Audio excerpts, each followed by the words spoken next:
ನಮಸ್ಕಾರ. ಆರೋಗ್ಯವೇ ಭಾಗ್ಯ ವಿಶೇಷ ಕಾರ್ಯಕ್ರಮಕ್ಕೆ ಸ್ವಾಗತ. ನಾನು ದೀಪ್ತಿ ಪ್ರಕಾಶ್. ವೀಕ್ಷಕರೇ, ಇವತ್ತಿನ ಕಾರ್ಯಕ್ರಮದಲ್ಲಿ ಸಂಧಿವಾತದ ಬಗ್ಗೆ ತಿಳಿಸ್ಕೊಡ್ತೀವಿ. ಸಂಧಿವಾತ ಅಂದರೆ ಏನು, ಅದರ ಪರಿಣಾಮ ಏನು, ಹಾಗೆ ಅದರ ಪರಿಹಾರ ಏನು, ಇದನ್ನು ತಿಳಿಸ್ಕೊಡೋದಕ್ಕೆ ಹೋಮಿಯೋ ಕೇರ್ ಇಂಟರ್ನ್ಯಾಷನಲ್ ಇಂದ ಬಂದಂತಹ ಡಾಕ್ಟರ್ ಉಮರ್ ಇದ್ದಾರೆ. ಸರ್, ನಿಮಗೆ ಕಾರ್ಯಕ್ರಮಕ್ಕೆ ಸ್ವಾಗತ. ಹಲೋ ಸರ್, ಆ್ಯಕ್ಚುಯಲ್ ಆಗಿ ಈ ಸಂಧಿವಾತ ಅಂದರೆ ಏನು? ನೋಡಿ, ಸಂಧಿವಾತ ಅಂತ ಹೇಳಿದ್ರೆ ಮೂಳೆಗೆ ಸಂಬಂಧಪಟ್ಟ ಒಂದು ಕಾಯಿಲೆ. ಸಾಮಾನ್ಯವಾಗಿ ಎಲ್ಲರೂ ಅವರ ಲೈಫ್ ಟೈಮಲ್ಲಿ ಒಂದು ಸತಿ ಯಾವುದಾದ್ರೂ ಒಂದು ನೋವು ಎಕ್ಸ್ಪೀರಿಯೆನ್ಸ್ ಮಾಡೇ ಇರ್ತಾರೆ. ಮಂಡಿ ನೋವು ಇರಬಹುದು, ಭುಜ ನೋವು ಇರಬಹುದು, ಕೈಕಾಲು ನೋವು ಇರಬಹುದು. ಸೊ ಈ ನೋವು ಬಂದಿದ ತಕ್ಷಣವೇ ನಾವು ಸಂಧಿವಾತ ಆಗಿದೆ ಅಂತ ನಾವು ಹೇಳೋದಿಲ್ಲ. ಸೊ ಈ ನೋವು ಇದ್ದಾಗ ಜನರಲಿ ನಾವು ಇದನ್ನು ಎರಡು ವಿಧದಲ್ಲಿ ನಾವು ಕ್ಲಾಸಿಫೈ ಮಾಡ್ತೀರಿ. ಒಂದು ಮೆಕ್ಯಾನಿಕಲ್ ಪೇಯ್ನ್ ಅಂತ ಹೇಳ್ತೀರಿ, ಇನ್ನೊಂದು ಕ್ರಾನಿಕ್ ಪೇಯ್ನ್ ಅಂತ ಹೇಳ್ತೀರಿ. ಮೆಕ್ಯಾನಿಕಲ್ ಪೇಯ್ನ್ ಅಂತ ಹೇಳಿದ್ರೆ ಈಗ ನಮ್ಮ ದಿನನಿತ್ಯ ಏನೋ ಒಂದು ಚಟುವಟಿಕೆ ಇರುತ್ತೋ ಅದಕ್ಕಿಂತ ಹೆಚ್ಚಾಗಿ ನಾವು ಕೆಲಸ ಮಾಡಿದಾಗ ತುಂಬ ಜಾಸ್ತಿ ಸ್ಟ್ರೇನ್ ಆಗಿ ಮಸಲ್ ಸ್ಪ್ಯಾಸಮ್ ಆಗಿ ನೋವು ಬಂದಾಗ ಇದಕ್ಕೆ ನಾವು ಮೆಕ್ಯಾನಿಕಲ್ ಪೇಯ್ನ್ ಅಂತ ಹೇಳ್ತೀರಿ.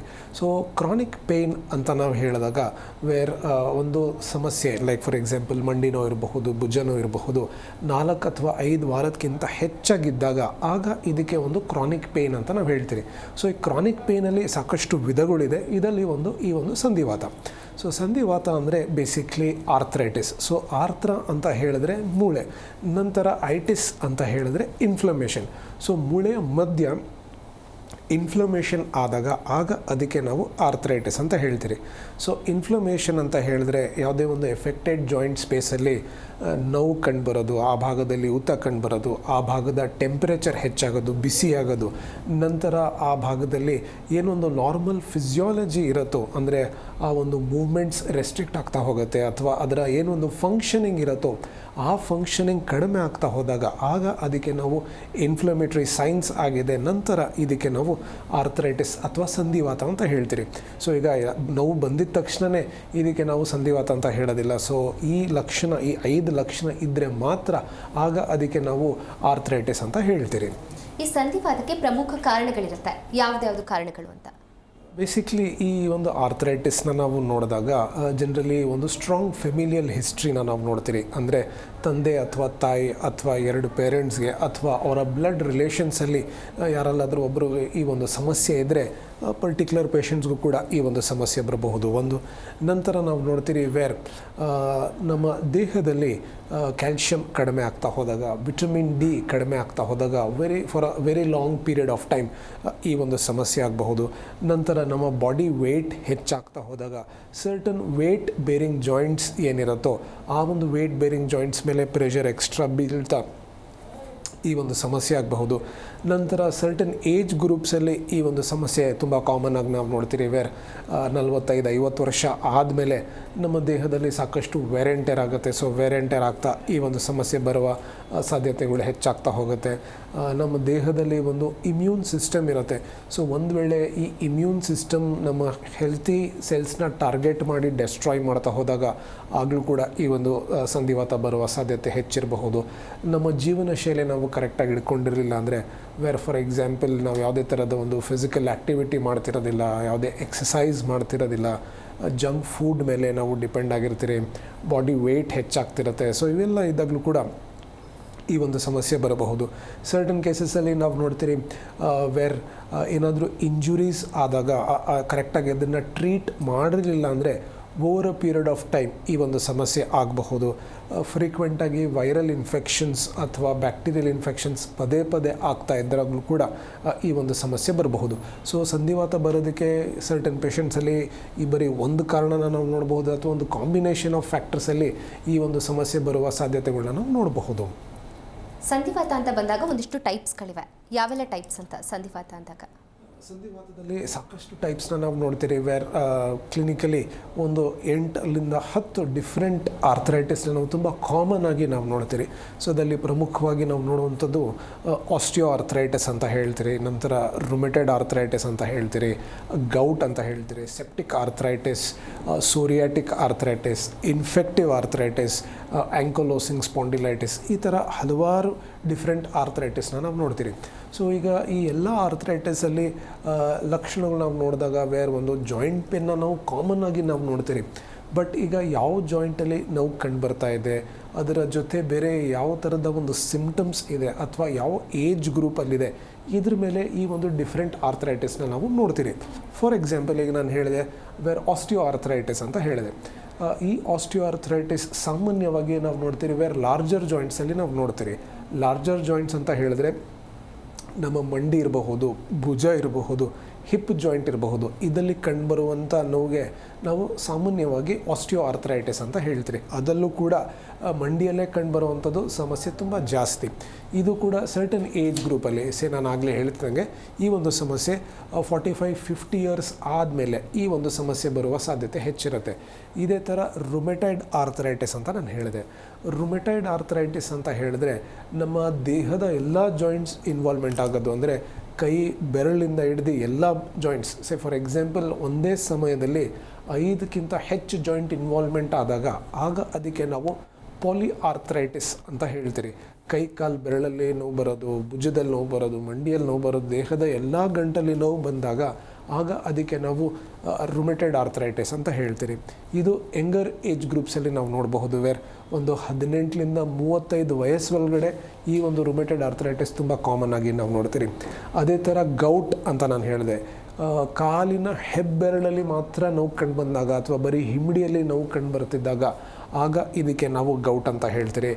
ಸೋರಿಯಾಟಿಕ್ ಆರ್ಥರೈಟಿಸ್ ಅಂತ ಹೇಳಿದೆ, ನಮ್ಮ ದೇಹದಲ್ಲಿ ಒಂದು ಚರ್ಮದ ಇನ್ಫೆಕ್ಷನ್ ಆಗಬಹುದು, ಇದಕ್ಕೆ ನಾವು ಸೋರಿಯಾಸಿಸ್ ಅಂತ ಹೇಳ್ತೀರಿ. ಅಥವಾ ತುಂಬ ಜಾಸ್ತಿ ಡ್ಯಾಂಡ್ರಫ್ ಇರೋದಿರಬಹುದು. ಇದರ ಜೊತೆ ಕೈಕಾಲು ಬೆರಳಲ್ಲಿ ನೋವು ಇರೋದಿರಬಹುದು ಅಥವಾ ಸೊಂಟ ನೋವು ಇರಬಹುದು. ಇದಿದ್ದಾಗ ಇದಕ್ಕೆ ನಾವು ಸೋರಿಯಾಟಿಕ್ ಆರ್ಥರೈಟಿಸ್ ಅಂತ ಹೇಳ್ತೀರಿ. ಸೊ ಈ ಥರ ಸಾಕಷ್ಟು ಡಿಫ್ರೆಂಟ್ ಆರ್ಥರೈಟಿಸ್ನ ನಾವು ನೋಡ್ತೀರಿ.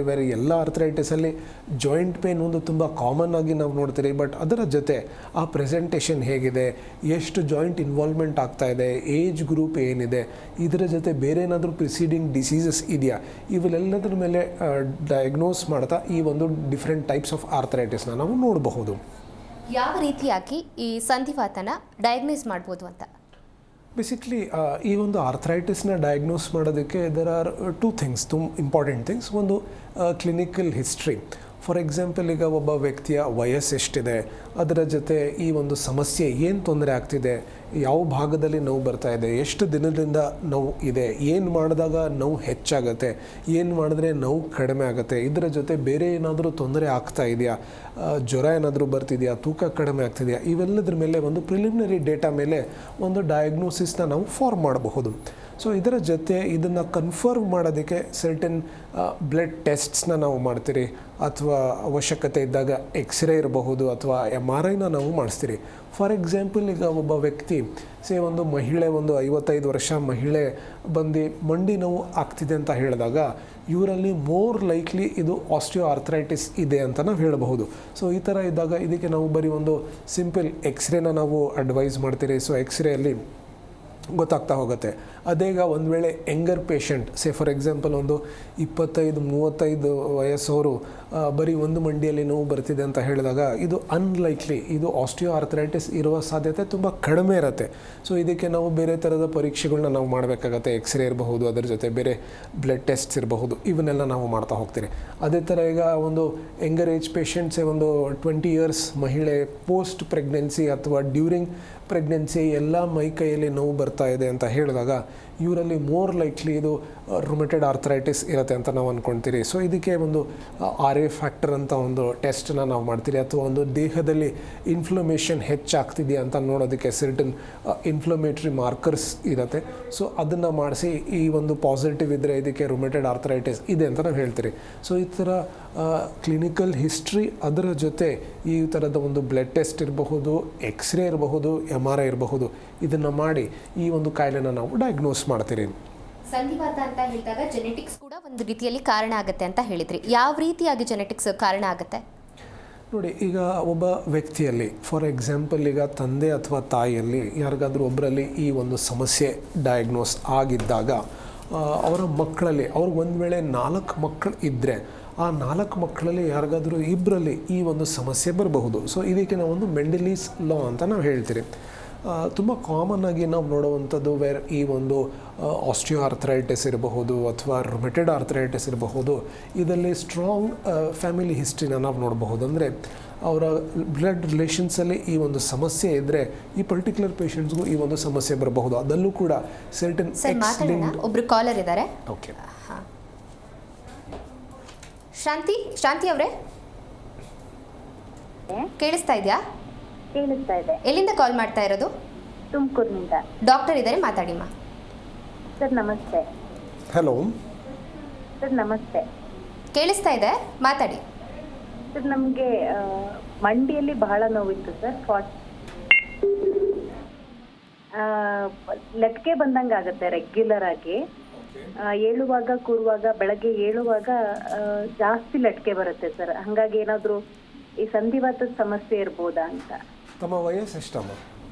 42. ಸರಿ, ಇದು ಎಷ್ಟು ದಿನದಿಂದ ಆಗ್ತಿದೆ ಅಮ್ಮ? ಇದು ಸರ್ ಒಂದು 3 ತಿಂಗಳಿಂದ ಅನ್ಬೋದು. ಓಕೆ, ನೋಡಿ ಮೇಡಮ್, ಈ ಥರ ನಟ್ಕೆ ಬರೋದು ಅಥವಾ ಈ ಏನು ಒಂದು ಕ್ರ್ಯಾಕ್ಲಿಂಗ್ ಸೌಂಡ್ ಇದೆಯೋ, ಇದು ಜನರಲಿ ನಮ್ಮ ದೇಹದಲ್ಲಿ ಒಂದು ವೇಳೆ ಕ್ಯಾಲ್ಶಿಯಂ ಆ್ಯಂಡ್ ವಿಟಮಿನ್ ಡಿ ತುಂಬ ಕಡಿಮೆ ಇದ್ದಾಗ ಈ ಥರದ ಒಂದು ಶಬ್ದ ಬರಬಹುದಮ್ಮ. ಸೊ ಎಸ್, ಇದಕ್ಕೆ ಸಂಧಿವಾತದ ಒಂದು ಇನಿಷಿಯಲ್ ಸೈನ್ಸ್ ಅಂತಲೂ ಕೂಡ ನಾವು ಹೇಳ್ತೀರಿ. ಸೊ ಇದಕ್ಕೆ ತಾವು ಮನೇಲಿ ಮಾಡಬೇಕಾಗಿರೋದು, ತಾವು ಹೆಚ್ಚಾಗಿ ಹಾಲನ್ನು ಉಪಯೋಗಿಸಿ, ಅದರ ಜೊತೆ ನಿಮ್ಮ ಕೈ ಕಾಲ ಮೇಲೆ ಎಳೆ ಸೂರ್ಯದ ಕಿರಣ ಬೀಳೋ ಥರ ಮಾಡ್ಕೊಳ್ಳಿ. ಇದರಿಂದ ನಿಮ್ಮ ದೇಹಕ್ಕೆ ಸಾಕಷ್ಟು ವಿಟಮಿನ್ ಡಿ ಸಿಗತ್ತಮ್ಮ. ಸೊ ಇದನ್ನು 1 ತಿಂಗಳವರೆಗೂ ಇದನ್ನು ತಾವು ಮಾಡಿ, ಇದರಲ್ಲಿ ಕ್ರಮೇಣ ಈ ಒಂದು ಶಬ್ದ ಬರೋದು ಕಡಿಮೆ ಆಗ್ತಾ ಹೋಗುತ್ತೆ. ಒಂದು ವೇಳೆ ಇದು ಶಬ್ದ ಕಡಿಮೆ ಆಗ್ತಿಲ್ಲ ಅಂದರೆ ಇದಕ್ಕೆ ತಾವು ಒಂದು ಎಕ್ಸ್ರೇ ಮಾಡಿಸಿ, ಸೊ ಎಕ್ಸ್ರೇಲಿ ಏನಾದರೂ ಚೇಂಜಸ್ ಇದ್ದರೆ ಇದಕ್ಕೆ ಸರ್ಟನ್ ಹೋಮಿಯೋಪತಿ ಮೆಡಿಸಿನ್ಸ್ ಇರುತ್ತೆ. ಸೊ ಆ ಒಂದು ಮೆಡಿಸಿನ್ಸ್ ಮಾಡಿದ್ರೆ ಡೆಫಿನೆಟ್ಲಿ ಒಂದು ಸಮಸ್ಯೆ ಕಂಟ್ರೋಲ್ ಆಗುತ್ತೆ. ಸಿಂಪಲ್ ಎಕ್ಸಸೈಸ್ ಮಾಡಿ, ಒಂದು ವೇಳೆ ನಿಮ್ಮ ವೆಯ್ಟ್ ಏನಾದರೂ ತುಂಬ ಹೆಚ್ಚಿದ್ರೆ ವೆಯ್ಟ್ನ ರೆಡ್ಯೂಸ್ ಮಾಡೋದಕ್ಕೆ ಪ್ರಯತ್ನ ಮಾಡಿ, ಡೆಫಿನೆಟ್ಲಿ ಹೆಲ್ಪ್ ಆಗುತ್ತಮ್ಮ. ಥ್ಯಾಂಕ್ ಯು ಶಾಂತಿ ಅವರೇ. ನೀವು ಜೆನೆಟಿಕ್ಸ್ ಯಾವ ರೀತಿ ಕಾರಣ ಅಂತ ಹೇಳ್ತಾ ಇದ್ರೆ ಎಕ್ಸ್ಪ್ಲೇನ್ ಮಾಡಿ ಸರ್. ಸೊ ಈಗ ಈ ಒಂದು ಎಕ್ಸ್ ಲಿಂಕ್ಡ್ ಡಿಸಾರ್ಡರ್ಸ್ ಅಂತ ನಾವು ನೋಡ್ತೀರಿ, ವೇರ್ ಸರ್ಟನ್ ಬ್ಲಡ್ ಡಿಸಾರ್ಡರ್ಸ್ ಇರಬಹುದು.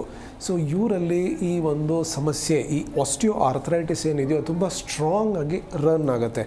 ಅಂದರೆ ಪೇರೆಂಟ್ಸಿಗೆ ಯಾರಿಗಾದ್ರೂ ಇದ್ದರೆ, ಫಾದರ್ ಅಥವಾ ಮದರ್ಗೆ ಯಾರಿಗಾದ್ರೂ ಇದ್ದರೆ, ಮಕ್ಕಳಲ್ಲೂ ಕೂಡ ಈ ಒಂದು ಸಮಸ್ಯೆ ಬರಬಹುದು. ಸೊ ಇದು ಹೇಗೆ ಬರುತ್ತೆ ಅಂತ ಕೇಳಿದಾಗ, ನಾವು ನಮ್ಮ ತಂದೆ ತಾಯಿನ ಜೀನ್ಸ್ನ ನಾವು ಕ್ಯಾರಿ ಮಾಡ್ತೀರಿ. ಸೊ ಈ ಜೀನ್ಸಲ್ಲಿ 2 ಥರದ ಜೀನ್ಸ್ನ ನಾವು ನೋಡ್ತೀರಿ. ಒಂದು ರೆಸಿಸಿವ್ ಜೀನ್ಸ್ ಆ್ಯಂಡ್ ಒಂದು ಡಾಮಿನೆಂಟ್ ಜೀನ್ಸ್ ಅಂತ ನಾವು ನೋಡ್ತೀರಿ.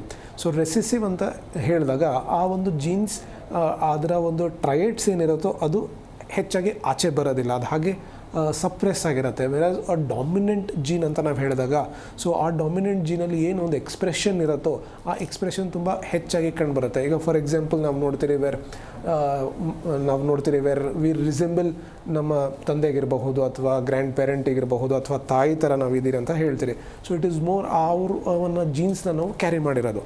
ಸೊ ಈ ಒಂದು ಡಾಮಿನೆಂಟ್ ಜೀನಲ್ಲಿ ಒಂದು ವೇಳೆ ಈ ಥರದ ಒಂದು ಜೆನೆಟಿಕ್ ಫ್ಯಾಕ್ಟರ್ ಇದ್ದಾಗ over a period of time ಈ ಒಂದು ಸಮಸ್ಯೆ ಬರಬಹುದು. ಒಂದು ವೇಳೆ ನಮ್ಮ ಲೈಫ್ ಸ್ಟೈಲ್ ನಾವು ಚೆನ್ನಾಗಿ ಇಟ್ಕೊಂಡಿರಲಿಲ್ಲ, ಅಥವಾ ತುಂಬ ಜಾಸ್ತಿ ನಮಗೆ ಆಕ್ಸಿಡೇಟಿವ್ ಸ್ಟ್ರೆಸ್ ಆಗ್ತಾ ಇದ್ದಾಗ, ಸ್ಟ್ರೆಸ್ ಜಾಸ್ತಿ ಇದ್ದಾಗ, ವೇರ್ ಈ ಒಂದು ಡಾಮಿನೆಂಟ್ ಜೀನ್ ತುಂಬ ಓವರ್ ಪ್ಲೇ ಮಾಡಿ ಈ ಒಂದು ಸಮಸ್ಯೆ ಬರಬಹುದು.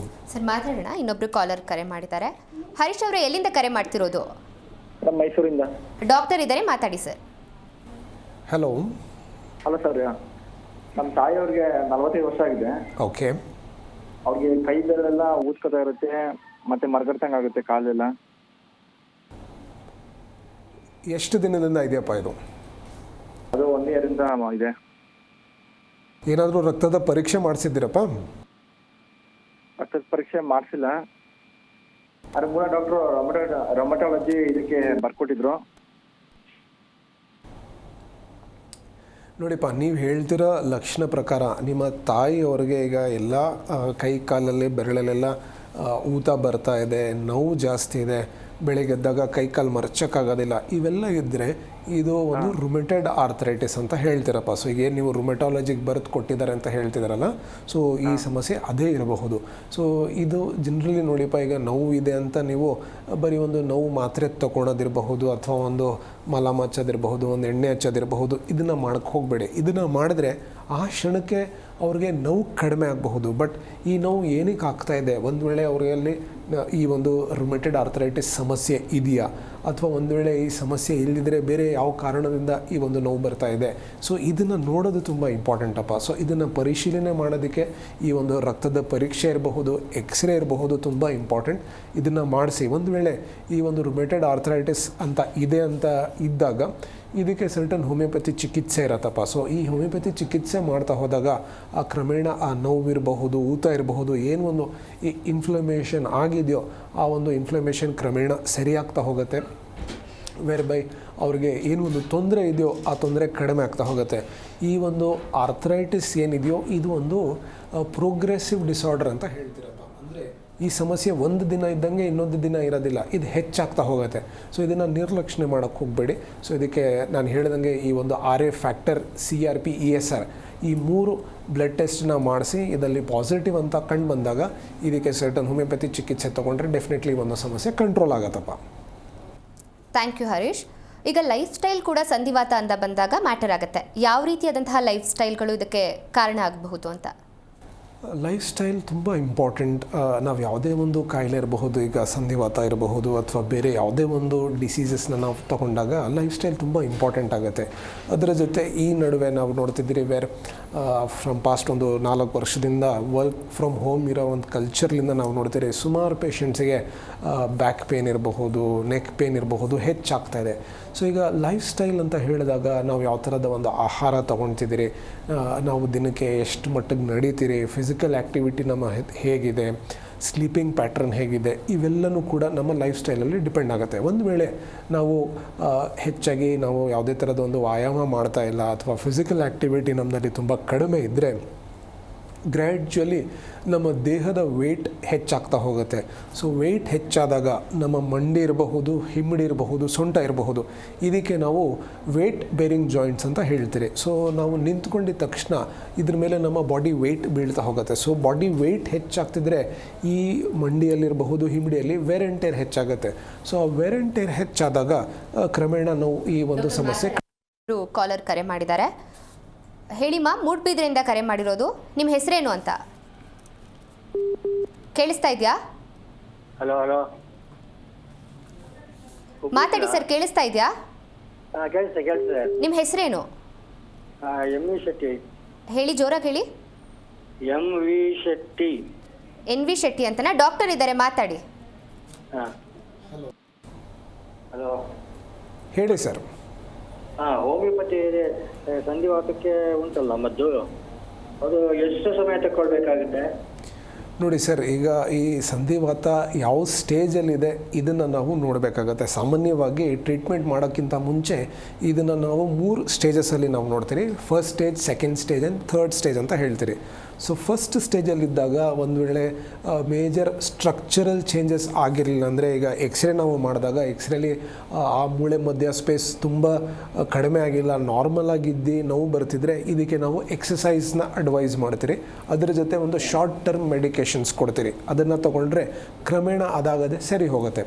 ವೆರಾಸ್ ಒಂದು ವೇಳೆ ಸ್ಟ್ರಕ್ಚರಲ್ ಚೇಂಜಸ್ ಹೆಚ್ಚಾಗಿದ್ದರೆ, ಈ ನೋವು ಶುರುವಾಗಿ 6 ತಿಂಗಳಕ್ಕಿಂತ ಹೆಚ್ಚಾಗಿದ್ದರೆ ಇದಕ್ಕೆ ಸ್ವಲ್ಪ long term medications ಬೇಕಿರುತ್ತೆ.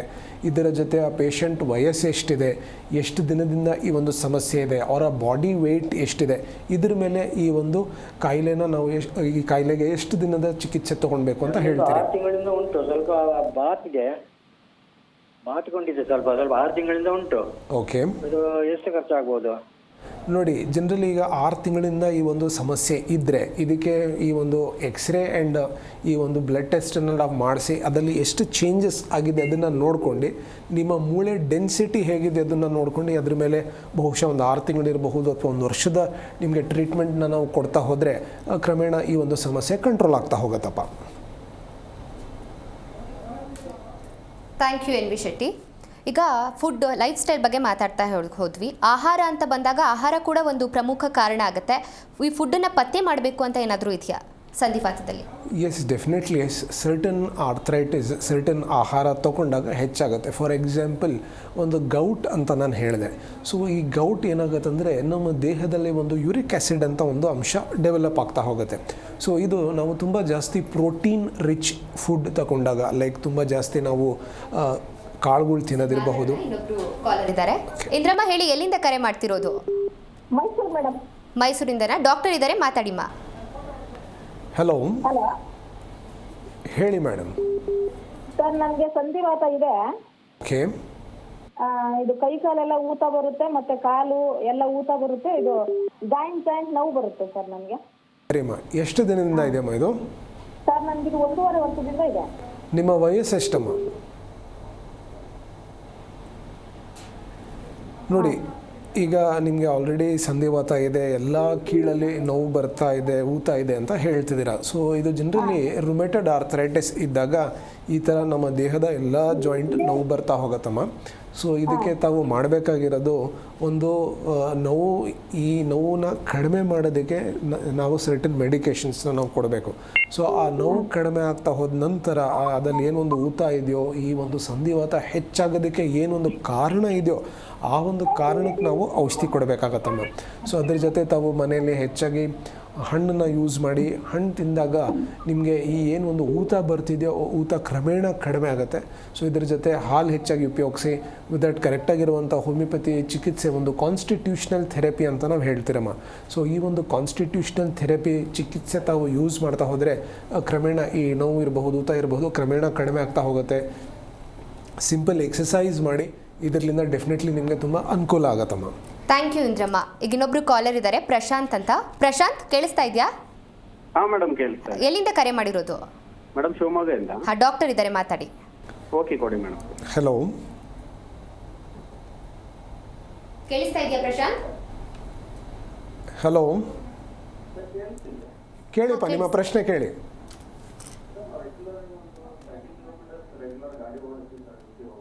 Okay,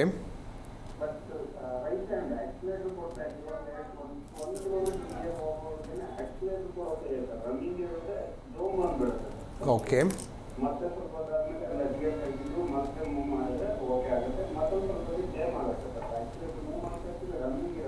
okay.